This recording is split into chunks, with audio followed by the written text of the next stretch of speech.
আসসালামু আলাইকুম। আপনারা সবাই কেমন আছেন? আশা করি যে যেখানে আছেন সবাই ভালো আছেন। আমিও আপনাদের দোয়ায় ভালো আছি, আলহামদুলিল্লাহ। এই যে চলে আসছি প্রতিদিনের মতো আমার রান্নাঘরে, রান্নার কাজ আপনাদের সঙ্গে শেয়ার করি। আজকের রান্নাটা রাতের রান্না, কারণ এই রান্নাটা রাতে দেখানোর কারণ হচ্ছে আমার বোনের মেয়ে আসছিল সন্ধ্যার সময় আমাদের বাসায়, না বলে হুট করে আসছিল বেড়াতে। তারপরে শুনছে যে জামাই আসবে, ওদের বাসায় জামাই আসছে। তারপর বলো আমার বাসায় আসতে বলো, রাতে খাওয়া দাওয়া করে দরকার হলে চলে যাবে, কারণ জামাই তো থাকবে না আমার বাসায়। বাচ্চা দুইটা তো কান্নাকাটি শুরু করে দিচ্ছে, আব্বু আসছে আমাদের চলে যাওয়ার। আমি বলছি না, যাওয়া লাগবে না, তোমরা থেকে যাবা। এই তো জামাই আসার কথা শুনে আমি রান্না বাড়া শুরু করে দিছি। এদিকে 4টা ডিম ভুনা করব, বেগুন ভাজি করব, গরুর মাংস। ভাবলাম জামাই তো পোলাও পছন্দ করে, ওইদিকে একটু পোলাও রান্না করছি। সাঞ্জু হেল্প করছে আমাকে। আমি এদিকে মাংস ডিম ভুনা করছি, ওইদিকে সাঞ্জু পোলাওটা করে নিচ্ছে।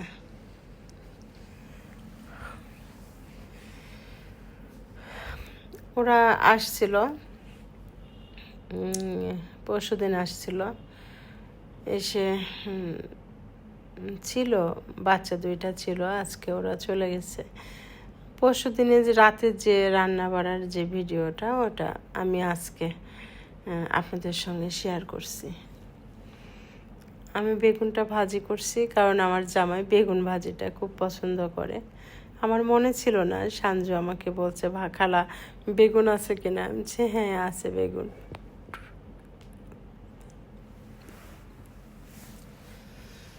বেগুনটা ভাজি করে উঠায় রেখে এখন আমি এই যে ডিম ভুনা করব, কারণ রাত্রে কেউই খাবে না, যার কারণে সব কিছু অল্প অল্প রান্না। কারণ আমাদের তো খাওয়া দাওয়া সবই হয়ে গেছে সন্ধ্যায়। আমরা সন্ধ্যায় আমি, এমদাদ, আমার মেয়ে সবাই ছোলা বাটোরা খাইছি। মৌবন থেকে ছোলা বাটোরা কিনে নিয়ে আসছিলাম, আমি আর ও বাইরের থেকে খেয়ে আসছিলাম, আমার মেয়ের জন্য নিয়ে আসছিলাম। পরে দেখি সাঞ্জু নাস্তা বানিয়ে নিয়ে আসছে, সিঙ্গারা নিয়ে আসছে, পেঁয়াজু নিয়ে আসছে, কী নিয়ে আসছে, সবাই মিলে খেয়ে পেট ভরা। এই জন্য শুধু জামাইয়ের জন্য রান্না করছিলাম।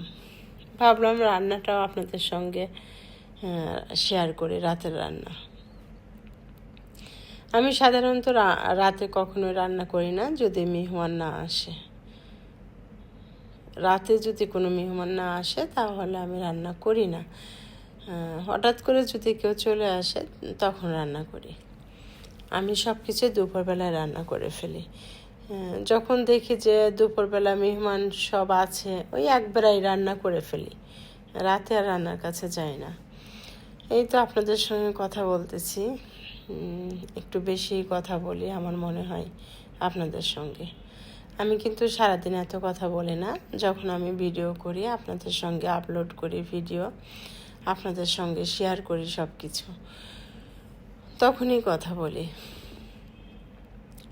আর আমি একটু ঘন কথা বলতে গেলে হাঁপায়ে যাই, কারণ আমার একটু সমস্যা তো আছে। এর আগের ভিডিও তো বলছি আমার অ্যাজমা আছে, আমার লাঞ্চে সমস্যা আছে, যার কারণে আমি খুব ঘন কথা বলতে পারি না। আমি একটু আস্তেই কথা বলি, জোরে কথা বলতে পারি না। যদি কখনো ভুল ত্রুটি হয় আমার কথার মধ্যে, আপনাদের যদি বিরক্ত লেগে থাকে আপনারা ক্ষমা দৃষ্টিতে দেখবেন। এই তো আমার ডিম রান্না হয়ে গেছে, মাংস রান্না হয়ে গেছে। কোনো রেসিপি আজকে বললাম না, একই রান্না প্রতিদিন, আর কি বলবো। এই যে খাবার টেবিলে দিয়ে দিচ্ছি। দুপুরে বলছিলাম যে ছোট মাছ রান্না করছিলাম, অনেক পাঁচমিশালি মাছ আর পুয়ের ফল ভাজি, সেটা ছিল। এইটা ছিল, বেগুন ভাজি, ডিম ভোনা, গরুর মাংস, সালাদ, পোলাও, এটাই জামাইকে খেতে দিছি। এই তো আমার রান্না বাড়া সব কিছু।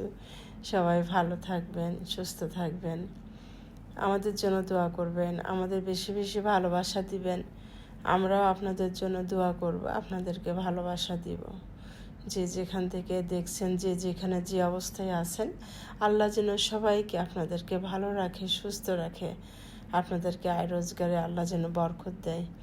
বিপদ আপদ থেকে আল্লাহ যেন রক্ষা করে, হেফাজত করে, সবাইকে হেদায়েত করবে ইনশাআল্লাহ। সবাই ভালো থাকবেন, সুস্থ থাকবেন। আজকের মতো আমার ভিডিও এই পর্যন্তই। আগামী ভিডিওর জন্য অপেক্ষায় থাকবেন।